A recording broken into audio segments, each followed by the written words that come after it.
Hello students and welcome back to my channel. So students, in this video I am going to explain you chapter The Black Aeroplane. First story मैंने आपको already explain की हुई है, his first flight, और अब ये second story है जो मैं आपको एक्सप्लेन करने जा रही हूँ। तो चलिए स्टार्ट करते हैं explanation. The moon was coming up in the east behind me and stars were shining in the clear sky above मी। अब देख लीजिए, इस स्टोरी में एक पायलट है, he was sitting in an aeroplane, और वो क्या कह रहा है, जो वो कह रहा है उसको समझने के लिए I will draw something so that it will be very helpful for you. तो इसमें एक पायलट है and he is sitting in his aeroplane, और वो अपने एरोप्लेन में बैठकर डायरेक्शन में जा रहा है। देखिए यहाँ पे कह रहा है this, for example this is moon, ये मून है, और मून के लिए दे हैव टोल्ड कि it is in east direction, east direction में मून है, and it is behind him, यानी कि इस डायरेक्शन में जो पायलट है वो इस डायरेक्शन में जा रहा है, that means he is going in west direction. ठीक है, तो वो कह रहा है आई am going in west direction and moon is behind him in east direction and stars were shining in the clear sky above मी। और वो जा रहा है ऊपर आसमान में, एकदम क्लियर स्काई है, तारे भी चमक रहे हैं। There was an cloud in the sky, और वहाँ कोई भी बादल स्काई में नहीं है, मतलब मौसम एकदम साफ है, कुछ भी बादल नहीं है। I was happy to be alone high up above the sleeping countryside and right now he is feeling very happy, खुश है वो, क्योंकि वो ऊपर उड़ रहा है, और जो स्लीपिंग कंट्री साइड है, country side means rural area जो है, जो लोग रात के समय सब सो रहे हैं और वो आराम से अपना ऊपर उड़ करके जा रहा है। I was flying my old Dakota aeroplane over France back to England. ये सेइंग कि ये जो एरोप्लेन उड़ा रहा है वो कौन सा एरोप्लेन है, डकोटा, ओल्ड डकोटा एरोप्लेन है जिसको वो उड़ा रहा है। ठीक है, और वो फ्रांस से इंग्लैंड जा रहा है, he is going from France to England. ये ओल्ड डकोटा एरोप्लेन आप पिक्चर में भी देख सकते हैं, ऐसा होता है। ठीक है, और अगर आपसे कोई पूछे कि कहाँ से कहाँ जा रहा था, so he was going from France to England. I was dreaming of my holiday and looking forward to being with my family. He's saying कि वो अब वहाँ पे सिर्फ किसके बारे में सोच रहा है, अपने हॉलीडे, अपनी छुट्टियों के बारे में सोच रहा है, and he is very happy कि वो जाकर के अपनी फैमिली से मिलेगा। I looked at my watch 1:30 in the morning. अब वो अपनी घड़ी की तरफ देखता है, और वक्त क्या हो रहा है, टाइम क्या हो रहा है, it is 1:30 in the morning, मतलब रात का 1:30 बजा हुआ होगा। I should call Paris control soon, I thought, वो सोचता है कि मुझे जल्दी किसे कॉल करना चाहिए, पेरिस कंट्रोल रूम में कॉल करना चाहिए। पेरिस पेरिस में वो कॉल इसलिए करना चाह रहा होगा क्योंकि इनको कुछ इन्फॉर्मेशन देनी होती है जब ये प्लेन उड़ा रहे होते हैं। I thought as I look down past the nose of the aeroplane, nose of the aeroplane आप इस पिक्चर में देख सकते हैं, ये पार्ट होता है। तो कह रहा है जैसे मैं नोज ऑफ द एरोप्लेन की तरफ देखता हूँ, I saw the light of a big city in front of me, उसको अपने सामने एक बड़े शहर की चमचमाती हुई लाइट दिखाई देती है। I switch on the radio and said, वो अपने रेडियो को स्विच ऑन करता है और कहता है Paris control Dakota DS 088 here. वो इन्फॉर्मेशन देता है कि जो डकोटा DS 088 है वो यहाँ पे है, कैन यू हियर मी, क्या आप मुझे सुन सकते हैं, I am on my way to England, over. वो इन्फॉर्मेशन दे देता है कि मैं जा रहा हूँ इंग्लैंड, मैं अपने रास्ते में हूँ, over. The voice from the radio answered me immediately, और जो रेडियो था उससे इमीडिएटली आंसर भी आ जाता है, DS 088 I can hear you, मैं आपको सुन सकता हूँ, you ought to turn 12 degree west now. वो डायरेक्शन बताता है, जो भी उधर से रिप्लाई कर रहा होता है कि आपको 12 डिग्री वेस्ट में मुड़ना होगा, DS 088 ओवर। I check the map and the compass, अब उड़ने से पहले वो ये सारी चीजें भी अपनी एक बार चेक कर लेता है, अपने मैप को चेक करता है, एंड द कंपास, कंपास जो लगा होता है उसको भी चेक कर लेता है। Switch over to my second and last fuel tank, अपना सेकेंड और लास्ट फ्यूल टैंक जो होता है, he check that also, and turn the old Dakota 12 degrees west towards England, और वो अपने ओल्ड डकोटा को टर्न कर लेता है, जैसा कि रेडियो पे उससे कहा गया था, अपने 12 डिग्री वेस्ट वो टर्न कर लेता है। I will be in time for breakfast, I thought, वो सोचता है कि मैं ब्रेकफास्ट तक पहुंच जाऊंगा England. I a good big English breakfast, अब he is right now is thinking about the breakfast की इंग्लिश ब्रेकफास्ट मैं करूंगा। Everything was going well, it was an easy flight, सब कुछ बहुत अच्छे से चल रहा था और फ्लाइट भी बहुत आसान थी। ठीक है, Paris was about 150 kilometers behind me when I saw the clouds. कह रहा है पेरिस 150 किलोमीटर पीछे छूट चुका था। पेरिस क्या है, फ्रांस का कैपिटल है, वो 150 किलोमीटर पीछे छूट चुका था। तभी उसे बादल दिखाई देते हैं। बादल कैसे, स्टॉर्म क्लाउड्स, मतलब तूफानी बादल दिखाई देते हैं। दे वर ह्यूज, वो बहुत बड़े बड़े बादल थे। They look like black mountains standing in front of me across the sky. वो बता रहा है कि मुझे ऐसा लग रहा है कि मेरे सामने बादलों में पहाड़ खड़े हुए हैं काले काले, ऐसा उसे लग रहा था उन क्लाउड्स को देख करके। I knew I could not fly up and over them. कह रहा है मुझे पता था कि मैं उनको ऊपर की तरफ से भी अगर फ्लाई करके जाना चाहूँ तो नहीं जा सकता हूँ। If he want to cross that बादल, तब वो क्रॉस भी नहीं कर सकता था। And I did not have enough fuel to fly around them to the north और south.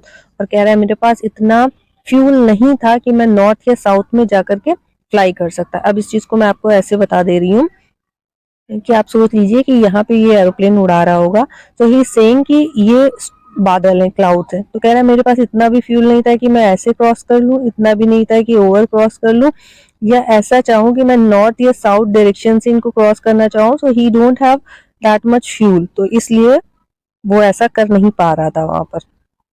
I out to go back to Paris I thought. कह रहा है मैंने सोचा कि मुझे पेरिस वापस चले जाना चाहिए, but I wanted to get home. But he was desperate, उसे जाना था अपने घर। आई वॉन्टेड द ब्रेकफास्ट, वो अभी भी ब्रेकफास्ट के बारे में सोच रहा है कि मुझे वो ब्रेकफास्ट चाहिए। I will take the risk, वो सोचता है कि मैं इस रिस्क को लूंगा। कैसा रिस्क, अब पूछ सकता है आपसे क्वेश्चन कि कैसा risk. The risk of going over the clouds, storm clouds को क्रॉस करने का जो रिस्क है वो लेना चाहता था। I thought and flu that old Dakota straight into the storm. वो सोचता है कि मैं ये रिस्क लूंगा, और स्ट्रेटली वो अपने ओल्ड डकोटा को स्टॉर्म्स के अंदर लेकर के, तूफान में लेकर के चला जाता है। Inside the clouds everything was suddenly black, और जैसे ही वो बादलों के अंदर जाता है सब कुछ कैसा टर्न हो जाता है, everything turns into black. It was impossible to see anything outside the aeroplane. कह रहा है एरोप्लेन से बाहर देखना एकदम इम्पॉसिबल लग रहा था, because everything around was black. The old aeroplane jumped and twisted in the air. जो पुराना ओल्ड डकोटा था वो इधर उधर जंप करता है, इधर उधर घूमता है, ट्विस्ट करता है। I looked at the compass, वो अपने कंपास की तरफ देखता है। आई कुडेंट बिलीव, उसे यकीन नहीं आता। आप देखिए इस पिक्चर में भी देख सकते हैं, the pilot is sitting here, और सामने एकदम काले काले बादल हैं। तो ऐसी ही सिचुएशन कुछ इसकी थी। कह रहा है he was not able to believe his eyes, अपनी आंखों पे यकीन नहीं कर पा रहा था। The compass was turning round and round and round, जो कंपास की जो सुई थी वो एकदम घूम रही थी। बेसिकली इट वाज डेड, एकदम खराब हो चुका था, इसलिए ऐसा हो रहा था। It would not work. The other instruments were suddenly dead too. I tried the radio. पहले तो कंपास खराब होता है, फिर जो अदर इंस्ट्रूमेंट्स हैं वो भी डेड हो जाते हैं। वो रेडियो पे कांटेक्ट करने की कोशिश करता है। Paris control, can you hear me, मतलब क्या आप मुझे सुन सकते हैं। देयर वॉज नो आंसर, कोई रिप्लाई नहीं आता है।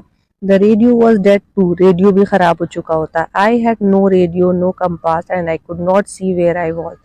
अब उसकी सिचुएशन इस टाइम कैसी है, उसके पास ना तो रेडियो है, ना कंपास है, ना वो देख सकता है कि राइट नाउ वो है कहाँ पर। I was lost in the storm, वो स्टॉर्म में, तूफान में खो चुका था। Then in the black clouds quite near me I saw another aeroplane. उसी समय में उसके ब्लैक क्लाउड्स के पास में, उसके एरोप्लेन के पास में उसको क्या दिखाई देता है, एक दूसरा एरोप्लेन दिखाई देता है। It had no lights on its wings, उसके पर पे, विंग्स पे दूसरे एरोप्लेन की कोई भी लाइट नहीं होती है। But I could see it flying next to me through the storm, पर वो कह रहा है कि मुझे फिर भी वो मेरे साइड में दिख रहा है कि वो इस तूफान में उड़ रहा है। आई could see the pilots face, he is saying कि वो पायलट का फेस देख सकता था दूसरे एरोप्लेन के। टर्न टूवर्ड्स मी, अब ये जो एरोप्लेन होता है ये इसकी तरफ आ जाता है। I was very glad to see another person. अब वो ऐसी सिचुएशन में, when he was very frightened, डरा डरा हुआ है, तो ऐसी सिचुएशन में जब वो दूसरे इंसान को देखता है, so he was very happy at that time. He lifted one hand and wave, वो अपना एक हाथ उठा करके वेव करता है। Follow me, he was saying follow me, कहता है मुझे फॉलो करो, फॉलो करो। He knows that I am lost, उसे पता होता है कि वो खो चुका है। उसे किसे, मतलब दूसरे एरोप्लेन को पता होता है कि ये ओल्ड डकोटा में जो बैठा हुआ है वो खो चुका है। आई थॉट, ऐसा वो सोचता है। He is trying to help me, वो कोशिश कर रहा होता है कि इनकी हेल्प करे, पायलट की हेल्प करे। He turned his aeroplane slowly to the north in front of my old Dakota. Slowly वो अपने एरोप्लेन को नॉर्थ डायरेक्शन में टर्न करता है। इनके ओल्ड डकोटा के सामने, so that it would be easier for me to follow him. जब वो सामने आ जाएगा तो ये ईजी हो जाएगा इनके लिए, ओल्ड डकोटा के पायलट के लिए, कि उसको फॉलो कर सकें। I was very happy to go behind the strange aeroplane like an obedient child. इस समय इनकी ऐसी सिचुएशन है कि ओबीडियंट चाइल्ड की तरह, एक अच्छे बच्चे की तरह, हर बात मानने वाले बच्चे की तरह पीछे पीछे उसके चल भी रहे थे। And he was very happy also. Strange aeroplane मतलब वो अचानक से तूफान में ऐसा एरोप्लेन आ गया था, तो वो स्ट्रेंज एरोप्लेन ही था। वो कह रहा है मुझे बहुत खुशी हो रही थी उस स्ट्रेंज एरोप्लेन के पीछे पीछे एक ओबीडियंट चाइल्ड की तरह चलने में। After half an hour, the strange black aeroplane was still there in front of me in the cloud. अब आधा घंटा बीत गया था और वो जो अजीब सा स्ट्रेंज एरोप्लेन था वो अभी भी इनके एरोप्लेन के सामने था, बादलों में। Now there was only enough fuel in the old Dakota's last tank to fly for 5 or 10 minutes more. अब कह रहे हैं यहाँ पे पायलट, ये वाले जो पायलट हैं वो कह रहे हैं कि मेरे ओल्ड डकोटा में अब सिर्फ इतना फ्यूल बचा हुआ था कि मैं 5 से 10 मिनट और उड़ सकता था। I was starting to feel frightened again. अब इनको फिर से डर लगने लगा था। But then he started to go down and I follow through the storm. उसी समय में ये जो ओल्ड डकोटा को स्ट्रेंज एरोप्लेन दिखा था वो नीचे की तरफ जाने लगा और ये ओल्ड डकोटा का पायलट भी उसको फॉलो करने लगा। Suddenly I came out of the clouds and saw two straight lines of lights in front of me. अचानक से वो क्लाउड से, बादलों से बाहर आ जाता है, उसे उसके सामने दो स्ट्रेट लाइन दिखाई देती हैं। और वो जो दो स्ट्रेट लाइन चल रही होती हैं वो क्या होता होगा, रनवे होता होगा। जैसे कि आप पिक्चर में देख सकते हैं ये एक रनवे है, तो ऐसा ही उसको कुछ वहां पे दिखाई देता है। It was runway and airport, I was safe. Finally वो कहता है कि मुझे रनवे दिख रहा था, एक एयरपोर्ट था और वो सेफ था। I turned to look for my friend in the black aeroplane, but the sky was empty. वो कोशिश करता है कि उस strange black aeroplane को देखे, पर वहाँ पे कुछ नहीं दिखता है। Everything was empty there. Sky एकदम खाली था। There was nothing there. कुछ भी नहीं था वहाँ पर। The black aeroplane was gone. I could not see it anywhere. कह रहा है ब्लैक एरोप्लेन था जो वो जा चुका था, मुझे वहाँ पर कुछ भी नहीं दिखाई दे रहा था, कहीं पर कुछ भी नहीं दिख रहा था। I landed and was not sorry to walk away from the old Dakota near the control tower. कह रहा है मैं वहाँ पे लैंड कर चुका था। He was not at all feeling sorry from walking away from that old Dakota. बिल्कुल भी वो सॉरी फील नहीं कर रहा था उस ओल्ड डकोटा से उतर करके जो कि कंट्रोल टावर के पास में था। क्यों? क्योंकि अभी उसकी बेचारे के साथ इतनी सारी सिचुएशन, ऐसी अनफोर्सीन सिचुएशन हुई थी। He was very frightened. तो अब उसे फाइनली रिलीफ फील हो रहा था कि वो उस ओल्ड डकोटा से बाहर आ रहा था। I went and asked a woman in the control center where I was and who the other pilot was. अब वो उतर करके एक औरत से जाकर के पूछता है जो कि कंट्रोल सेंट्रल में होती है कि मैं कहाँ पर हूँ और ये पायलट कहाँ है, दूसरा पायलट कहाँ है। I wanted to say thank you. वो ऐसा क्यों पूछ रहा था? क्योंकि वो शुक्रिया अदा करना चाहता था उस दूसरे पायलट का। She looked at me strangely and then laughed. वो उसकी तरफ कुछ अजीब तरीके से देखती है, उसके बाद हंसती है। Another aeroplane? दूसरा aeroplane? Up there in the storms में दूसरा aeroplane? No other aeroplanes were flying tonight. वो रिप्लाई करती है कि आज कोई भी दूसरा एरोप्लेन फ्लाई नहीं कर रहा था। Yours was the only one I could C on the radar. वो रडार में कहती है मुझे सिर्फ तुम्हारा ही एरोप्लेन दिख रहा था। So who helped me to arrive there safely without a compass or a radio and without any more fuel in my tanks? Now the pilot is asking question कि मुझे सेफली लैंड करने में किसने help की, क्योंकि he is saying कि उसका compass भी वर्क नहीं कर रहा था, उसका रेडियो भी वर्क नहीं कर रहा था और उसके टैंक्स में फ्यूल भी नहीं था। तो उसकी मदद किसने की थी? Who was the pilot on the strange black aeroplane flying in the storm? He is asking one more question कि उस जो एक स्ट्रेंज अजीब सा जो ब्लैक एरोप्लेन था उसमें वो पायलट कौन था जो कि इतने तूफान में उड़ा रहा था अपने प्लेन को without lights. As I have told you in previous paragraph कि वो जो दूसरा वाला प्लेन था उसमें लाइट नहीं जल रही थी। तो कह रहा है उस जो बिना लाइट का प्लेन था उसमें वो कौन पायलट था। ये क्वेश्चंस पायलट अपने आप से खुद से कर रहा है कि उसकी मदद किसने की यहाँ तक उसको सेफली पहुंचने में। तो ये था एक्सप्लेनेशन ऑफ द चैप्टर। देखिए हर चैप्टर का कुछ ना कुछ मोटिव होता है। तो after explaining this chapter if I ask you one question that what is the value of the story the black aeroplane, क्या वैल्यू, क्या चीज आपको समझ में आई कि क्या वैल्यूज बताना चाह रहा है ये chapter. So I think answer आप इसका बहुत ईजिली दे सकते हैं, that we should not lose hope in life. चाहे कैसी भी सिचुएशंस आए, जैसे कि इस पायलट को बहुत सारी सिचुएशन ऐसी आई जिसको ये फेस करने में इसको प्रॉब्लम हो रही थी, but he has not lose hope. तो वैसे ही हमें भी अपनी जिंदगी में कभी भी उम्मीद नहीं छोड़नी चाहिए। तो ये था एक्सप्लेनेशन इस चैप्टर का। इसके इस स्टोरी के जो दोनों चैप्टर थे फर्स्ट फ्लाइट के, वो कंप्लीट हो गए हैं। So one more question I am going to ask you, that what is the main theme of his first flight.